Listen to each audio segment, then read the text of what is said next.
तो नमस्कार दोस्तों, स्वागत है एक बार फिर से आप सभी लोगों का हमारे इस YouTube चैनल नुमिस्मेटिक देव में। तो दोस्तों, आज के इस वीडियो पे मैं आप लोगों को ब्रिटिश इंडिया काल में क्वीन विक्टोरिया के उन सभी सिक्कों के बारे में बताने वाला हूँ जिन सिक्कों को क्वीन विक्टोरिया के शासनकाल में बनाया गया था। तो दोस्तों, आज मैं आप लोगों को क्वीन विक्टोरिया के सिक्कों के बारे में जो बातें बताने वाला हूँ, शायद ही आज से पहले किसी यूट्यूबर ने आपको ये बातें बताई होंगी। तो दोस्तों, आज का ये वीडियो उन सभी कॉइन कलेक्टर्स के लिए एक गाइड की तरह होने वाली है जिनको क्वीन विक्टोरिया के सिक्कों के बारे में जानकारी पाने या उनको कलेक्ट करने में इंटरेस्ट है। तो दोस्तों, वीडियो बहुत ही ज्यादा इंटरेस्टिंग होने वाला है, इसलिए इस वीडियो को थोड़ा सा भी स्किप ना करें और अंत तक पूरा जरूर देखें। और दोस्तों, इस वीडियो को एक लाइक भी जरूर करें क्योंकि मुझे इस वीडियो को बनाने में बहुत ही ज्यादा मेहनत लगी है। तो बिना किसी देर के शुरू करते हैं आज की इस मजेदार वीडियो को।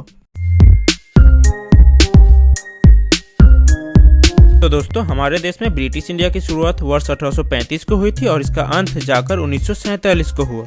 तो दोस्तों, वर्ष 1835 में ब्रिटिश इंडिया के शासन को संभाला था किंग विलियम फोर्थ ने। हालांकि इनका शासन बहुत ही कम समय तक चला था और इनके शासन का अंत हुआ 20 जून 1837 को, वो भी इनके मृत्यु के साथ। और दोस्तों, किंग विलियम फोर्थ के मृत्यु के बाद शासन संभाली क्वीन विक्टोरिया ने और इनका शासनकाल ब्रिटिश इंडिया में सबसे लंबे वक्त तक चला था और इनके शासन का अंत हुआ 22 जनवरी 1901 को इनके मृत्यु के साथ। तो दोस्तों, हम क्वीन विक्टोरिया के शासनकाल को दो अलग अलग भाग में भी बांट सकते हैं। पहला, ईस्ट इंडिया कंपनी, जिसमें क्वीन विक्टोरिया का शासन वर्ष 1837 से लेकर 1858 तक चला था, और दूसरा ब्रिटिश सरकार राज, जिसमें क्वीन विक्टोरिया का शासन वर्ष 1862 से लेकर 1901 तक चला था। तो दोस्तों, अगर बात करें क्वीन विक्टोरिया के पहले दौर के सबसे बड़े सिक्के की, तो उसमें था ये 1 मोहर का गोल्ड कॉइन। और दोस्तों, ये 1 मोहर का सिक्का 15 चांदी के 1 रुपए के सिक्के के बराबर था। और दोस्तों, मैं आप लोगों को एक इम्पोर्टेंट बात पहले ही बता देना चाहता हूँ कि ब्रिटिश इंडिया के शासन में जितने भी गोल्ड के मोहर बनाए जाते थे वो आम जनता के लिए नहीं थे। इन मोहरों को केवल व्यापार और शाही भेंट के लिए ही बनाया गया था।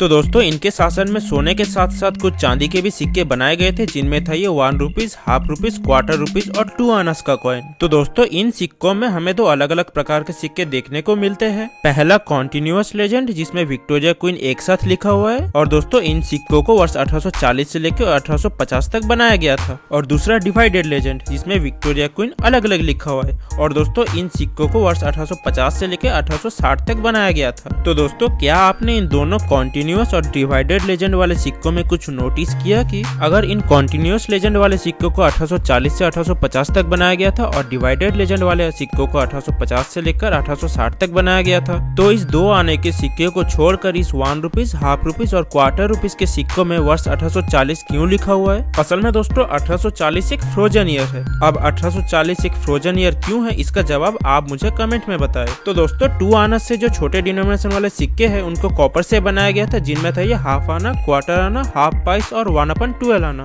तो दोस्तों, 1857 के स्वतंत्रता संग्राम के बाद ईस्ट इंडिया कंपनी को बंद कर दिया गया और सत्ता सीधे ब्रिटिश क्राउन के हाथ पे आ गई। उसके बाद क्वीन विक्टोरिया का दूसरा दौर शुरू हुआ। और दोस्तों, इस दूसरे दौर में सिक्कों की शुरुआत 1862 से हुई थी और 1901 तक क्वीन विक्टोरिया के सिक्के बनाए जाते रहे। और दोस्तों, मैं आप लोगों को एक बात पहले ही बता देना चाहता हूँ कि 1861 में कोई भी सिक्का नहीं आया था। तो दोस्तों, अगर बात करें क्वीन विक्टोरिया के दूसरे दौर के सबसे बड़े सिक्कों की, तो उनमें था ये 1 मोहर, 10 रुपीज और 5 रुपीज का गोल्ड कॉइन। साथ ही दोस्तों, इनके दूसरे दौर में कुछ चांदी के भी सिक्के बनाए गए थे, जिनमें था ये 1 rupees, half rupees, quarter rupees और 2 आनास। और 2 आनास से छोटे डिनोमिनेशन वाले सिक्कों को तांबे से बनाया गया था, जिसमें था ये हाफ आना, क्वार्टर आना, हाफ पाइस और 1/12 आना। और दोस्तों, मैं आप लोगों को एक बात पहले ही बता देना चाहता हूँ कि वर्ष 1862 से लेकर 1876 तक जो भी सिक्का आया था उसमें विक्टोरिया क्वीन लिखा हुआ होता था। लेकिन दोस्तों, 27 अप्रैल 1876 को बेंजामिन डिज़रेली द्वारा रॉयल टाइटल एक्ट लागू किया गया और क्वीन विक्टोरिया को महारानी की उपाधि दे दी गई। उसके बाद से वर्ष 1877 से लेकर 1901 तक जो भी सिक्का आया था उसमें विक्टोरिया क्वीन की जगह विक्टोरिया एम्प्रेस लिखा हुआ होता था। और दोस्तों, सेरेब्रल हेमरेज स्ट्रोक की वजह से 81 साल की उम्र में 22 जनवरी 1901 को शाम को 6:30 बजे क्वीन विक्टोरिया की मृत्यु हो गई। और दोस्तों, उसके बाद शासन को संभाला उनके बेटे एडवर्ड 7th ने, और उसके बाद हमारे देश में क्वीन विक्टोरिया के शासन का अंत हो गया। तो दोस्तों, मैं आशा करता हूँ कि शायद आपको ये जानकारी पसंद आई होगी। अगर पसंद आई हो तो इस वीडियो को एक लाइक जरूर करें क्योंकि मुझे इस वीडियो को बनाने में बहुत ही ज्यादा मेहनत लगी है। और दोस्तों, इस वीडियो को अपने दोस्तों को भी शेयर करें ताकि उन्हें भी क्वीन विक्टोरिया के सिक्कों के बारे में सही जानकारी मिल सके। और दोस्तों, अगर आपका पुराने सिक्कों या नोटों से जुड़ा हुआ कोई भी सवाल है तो अभी जल्दी से कमेंट करें। और दोस्तों, अगर आप इस चैनल पर नए हैं तो चैनल को भी जरूर सब्सक्राइब करें, साथ ही बेल आइकन को प्रेस करना ना भूलें ताकि आगे आने वाली भारतीय सिक्कों और नोटों से जुड़ी हुई केवल सच्ची जानकारियां आपको सबसे पहले मिल जाया करे। तो दोस्तों, वीडियो को पूरा अंत तक देखने के लिए आप सभी का बहुत बहुत धन्यवाद।